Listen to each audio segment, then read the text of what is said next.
There is a garden near a neighbor's house, an elderly woman who has tended that plot for 30 years. And during all that time, you won't find a single weed, not even one. Clean soil between every row, paths without a single leaf, flower beds that look like they were taken straight out of a storybook all season long. For years, I told myself she just got lucky or had special soil or spent every waking hour out there on her knees. But one day I finally swallowed my pride, went over and asked her how she did it. She told me. It was so simple and so cheap that I almost laughed. Not because it was funny, but because I had spent years fighting weeds through sheer effort, while the answer was sitting in my kitchen cabinet the whole time. Today I'm going to tell you her entire secret. I have lived my whole life on farmland, and I assure you that weeds are the only battle that never ends. From March to November, every gardener fights them. And here is what my neighbor understood that most people never do. Her secret isn't a magic spray that kills all weeds forever. It's two parts working together. A cheap homemade spray to eliminate the weeds that are already there, and much more importantly, a way to prevent new ones from sprouting. It is that second part, the prevention, that is the real secret keeping her garden clean all season long. So let me give you both parts honestly. Let me tell you something my grandfather knew about weeds that took me years to learn on my own. He never seemed to fight weeds the way I did, frantic and falling behind, on my knees all summer losing the battle. His garden was clean, and he was never fighting for it. As a child, I couldn't understand how. I see the answer now. He didn't fight the weeds. He prevented them, kept the ground covered, and stayed ahead of them. He never let them get out of hand in the first place. He used to say that a pulled weed is a weed you will pull again, but a weed that never had the chance to sprout is a weed that is gone forever. It took me half a lifetime and a reminder from a neighbor to truly understand it. The whole secret lies in prevention, not in the fight. That is the spirit of everything I am about to give you. Before we continue, let me be clear with you about why the things most people try don't work, so you understand what we are doing. Hand pulling for hours on your knees with a backache, and a week later it all comes back as if you had never touched it because the root broke and grew back. Strong chemical weed killers from the store do work, but I don't like using them because they damage the very life of the soil, the little creatures, fungi, and bacteria that make it possible for your garden to grow. And I prefer not to pour something I can't pronounce into the soil I intend to eat from. Homemade attempts like vinegar or boiling water burn the top of the weed but leave the root alive, so it grows back, and salt kills weeds. Without a doubt, but it also poisons that patch of soil for years. Nothing will ever grow there again. Salt is not an answer. It is a surrender. I say this clearly because people hear that salt kills weeds, so they spread it. And then they wonder why nothing grows in that spot for 2 or 3 years. Salt doesn't wash away or break down the way baking soda does. It stays in the soil and sours it for a long time. You won't have cleared a weedy patch. You will have created a dead patch where not even your good plants will grow. Never put salt where you want to grow something. In contrast, baking soda breaks down quickly in the earth and is washed away by the rain. Used in reasonable amounts, it causes no lasting damage. That is one of the main reasons it is the best option. So we want something cheap and safe that works better than all of that. And that is what my neighbor gave me. Here is her recipe, and it costs pennies, made from things you probably have at home right now. In a good amount of hot water, not boiling but hot, with no salt. You add baking soda until it dissolves. Then you add a tablespoon of liquid dish soap and a couple of tablespoons of regular vinegar. And there you go. You have your spray. Each component serves a purpose. The baking soda is essential because it is highly alkaline, and most weeds prefer more acidic soil. So when you coat the leaves with that alkalinity, it burns and dries out the leaf by drawing the water out of it. The vinegar helps the baking soda cut through the waxy coating of the leaf so it can do its job, and the dish soap breaks the water's tendency to beat up and run off. This way, the product spreads in a thin layer over the entire leaf and sticks instead of rolling off onto the ground. Mix it fresh every time you are going to use it, as it weakens if left sitting. And a word on why dish soap. A plant's leaf is covered by a thin waxy skin that repels water. That is why a simple drop of water slides right off without having any effect. If you spray baking soda water on a weed without soap, most of it would run off onto the ground and be wasted. The soap breaks that bead formation so the spray lays flat, sticks in a thin film over every part of the leaf, and stays there to take effect instead of running off. It is the same reason a little soap helps any garden spray stick. A detail that makes the difference between the spray working or running off uselessly. Now, I must be honest with you, more honest than some who sell this idea, because I am not going to promise you what it cannot do. This spray works wonderfully on young weeds, annuals, grass, and seedlings in your paths and cracks, burning them clean. On those, it is an almost complete kill, but on old, tough perennial weeds, the ones with deep tap roots like the dandelion that goes down a foot or more, or bindweed whose root can reach several feet deep, or St. John's wort, which spreads its roots in an underground network. A single spray will not kill the entire root. It burns the top off and that weakens the plant. But those deep roots have reserves and will produce new shoots. For the toughest ones, you must spray again every week for 2 or 3 weeks, attacking the new shoots each time, and each time they come back weaker until finally the root starves and gives up. It is not a magic formula that kills all roots in one go. It is an effective and cheap weed killer for the easy weeds, and a patient weakener for the tough ones.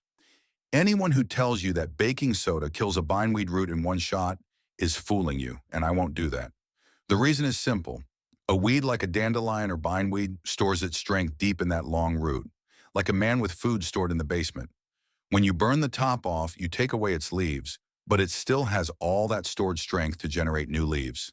It sends up fresh leaves from the reserve, but here's the catch. Every time it does that, it spends its stored energy to grow leaves that you then burn off again before they can feed the root anew. 3 times in a row, week after week, and the root dries up, exhausts its reserves, and finally has nothing left to produce and dies. So with tough perennials, patience and repetition are key. You don't kill them in a single blow. Keep this in mind from the start, and don't get discouraged when it pops back up the first time, because that is to be expected. And now the most important rule of this spray, the one you must never forget because it works both ways. This spray kills anything green it touches. It doesn't distinguish a weed from lettuce. So use it only where you don't want anything to grow. On your paths, in the cracks of your pavement and driveway, along the edges of your beds, spraying a weed that is growing by itself. Never spray it broadly over a bed where your vegetables are growing, nor on your lawn, because it will kill your vegetables and burn brown spots into your lawn, just like it does to weeds. Hand pull or use mulch, which I will talk about later. When you must spray a weed near your good plants, hold a piece of cardboard between them as a shield, or apply the liquid directly onto the weed's leaves with a small paintbrush. Spray on a dry day with no rain, when the afternoon sun is no longer beating down hard and there is no dew yet, so it has all night to work. There is sense in each of those conditions. You want a dry day because if it rains shortly after, it will simply wash your spray away before it can work. You want the weed dry, not wet, because water on the leaf dilutes the product and weakens it. And it is better to apply it in the late afternoon than at midday, since the scorching sun dries the spray into a useless crust in a matter of minutes before it can be absorbed. At dusk, it stays wet and works on the leaf all night. Dry weed, dry day, toward the evening. Those 3 conditions make a real difference and keep it well away from any pond or well, since in quantity it can alter the water and harm fish. That is the first part, the knockdown. But here is what my neighbor knew that makes all the difference. The second part, prevention. And this is the real secret to her spotless garden. Eliminating the weeds that are already present is only half the battle, because the soil is full of weed seeds, thousands of them in every square foot, waiting years for their chance. And the moment you remove one weed, another seed sprouts to take its place. So the real art is preventing those seeds from germinating. And the way to do that is with mulch. Mulch is simply a blanket of material placed over bare soil, and it does 2 great things. It blocks light from the soil, and weed seeds cannot germinate in the dark. So weeds simply do not grow in covered soil, and it retains the earth's moisture, so you water much less. This is the most important and most overlooked thing in all of gardening. And it is the entire reason my neighbor's garden stays clean, while everyone else fights weeds all summer long. What you cover the ground with depends on where it is. For your flower beds and ornamental plantings, use a good bark mulch, a layer a few inches thick that looks attractive, suppresses weeds, and breaks down slowly to nourish the soil for a couple of years before you renew it. You can often get cheap or even free wood chips from a tree service, happy to get rid of them, which is even more economical than bag bark. For your vegetable beds, do not use bark, as it can sour the soil for some crops. Use straw or dry grass clippings a few inches thick around your plants, which is cheap, smothers weeds, retains moisture, and breaks down to nourish the soil. And for the cracks in your pavement and paths, after you have sprayed them clean, fill them with sand. My neighbor mixes a little baking soda into that sand, about 1 part baking soda to 10 parts sand. That alkaline sandy filler prevents weeds from taking root in the cracks again. Once a year, she freshens it up, and that's it. Here is the deepest truth about mulch, the one that makes it worth more than any spray. Weed killer fights the weed that has already sprouted, but mulch stops the battle before it begins, because it never lets the seed wake up. A patch of bare soil in the sun is an invitation. Every weed seed is just waiting for the light, but a patch of soil covered with a good layer of straw or bark stays dark, and the seeds sleep without germinating year after year. So while others spray, pull, and worry over their bare beds all summer long, your mulched beds simply don't let weeds grow in the first place. Spread it thick enough, a few inches, because a thin layer doesn't do much good. Weeds push right through it without a problem, but a thick blanket of several inches smothers them and keeps them down. And it does a second good thing. It retains moisture in the soil so your plants need much less watering in the dry summer season. Plus, it breaks down slowly to nourish the earth. Mulch is the closest thing to a free lunch that exists in all of gardening. It stops weeds, saves water, and nourishes the soil all at once. There is another ally I want to mention for anyone who wants it, although it is not necessary. Corn gluten meal. It is a natural byproduct that, when spread over the soil in early spring before weeds sprout, prevents many seeds from germinating without harming the plants that are already growing. It costs more than baking soda, but much less than store-bought chemicals, and you apply it to the surface at the beginning of the season. It is an extra, not a requirement, but it works and is a natural, cheap alternative to chemical repellents. So put the two parts together, and you will have everything you need. The system is simple. In early spring, when weeds start to sprout, spray the paths, cracks, and edges of the flower beds with the baking soda spray, killing what's there and going over the tough perennials weekly until they give up. Then you remove the dead weeds, which now come out easily, and after that, you lay down the mulch, bark in the flower beds, straw in the vegetable patches, sand in the cracks, covering the bare soil so new weeds don't sprout. And where you used to spend 40 hours a year on your knees pulling weeds, you will now spend just a few hours throughout the entire season, simply walking around every couple of weeks to spray the few stragglers that blow in and take root on top of the mulch. That is the difference between a garden that is a joy and a garden that is slave labor. My neighbor put it to me in a way I haven't forgotten. She said, "A garden is like keeping a house. You can scrub the floor a little bit every day forever, or you can give it a good deep clean once and then maintain it with a light touch." The spraying and mulching together are that good deep clean done in the early spring of the season. It's just a matter of keeping the lights on, a walkthrough, and a spot spray from time to time. Do the hard work once at the right time, and you can enjoy a clean, easy-to-maintain garden for the rest of the year. That is all her 30 years of wisdom in a single sentence. Now let me give you a little honest reflection on why these cheap answers were forgotten and jugs of chemicals were sold instead.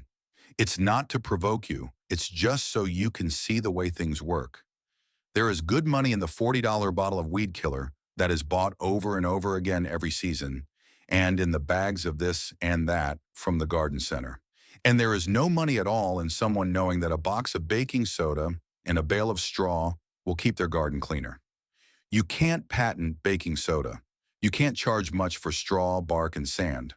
That's why no one advertises them. No business is built on teaching them. These old cheap ways simply fell into oblivion while bottled products took all the money. I'm not saying anyone plotted to hide this from you. No one had to. It's worse than a conspiracy because it's a system that no one had to coordinate. It simply pays to sell the bottle and it doesn't pay at all to teach about the cheap box and bale. And so the old ways quietly disappeared, untaught, not hidden by anyone, simply left unsaid because no one profited from saying them. And what struck me most about all this wasn't the recipe or the science behind it. It was that the answer I had been looking for years was right across the fence the whole time, in the head of a neighbor I saw nearby every day. And all I had to do was put my pride aside and ask, how often does that happen in life? We look for the complicated and buy the product, while the simple answer is held by someone right next to us, if only we were humble enough to ask. That is a lesson worth more than Weed Killer, in my opinion. Now I want to know your opinion, and I'm asking you sincerely because I learned from all over the country through these comments. Tell me below what pest you've run into: dandelion, bindweed, ground ivy, St. John's wort. And I'll gladly tell you the best way to deal with that particular one, because each requires a slightly different touch. And tell me your region and climate, because weeds vary a lot from place to place, and I like to put together a map based on where you're writing from. I read them all. If this video helped you, like subscribe and hit the bell so you don't miss the next one. Next time I want to show you how to make a homemade fertilizer with simple, cheap things that will make your tomato harvest swell like you wouldn't believe. The old way of feeding your tomatoes for almost nothing instead of buying bottled fertilizers. A well-fed tomato plant rewards you handsomely. The old-timers kept their gardens clean, not with a shelf full of chemicals, but with simple, cheap things and a little knowledge. A box of baking soda, a bale of straw, a blanket of bark over bare soil, and the patience to prevent rather than just fight. There is a deep wisdom in conceiving of a garden as a living being, in maintaining balance instead of waging a battle won with poison. The garden is kept clean through knowledge and prevention.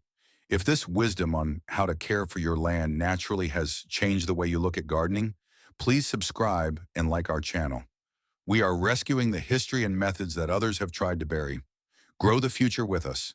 The next treasure trove of knowledge will open very soon.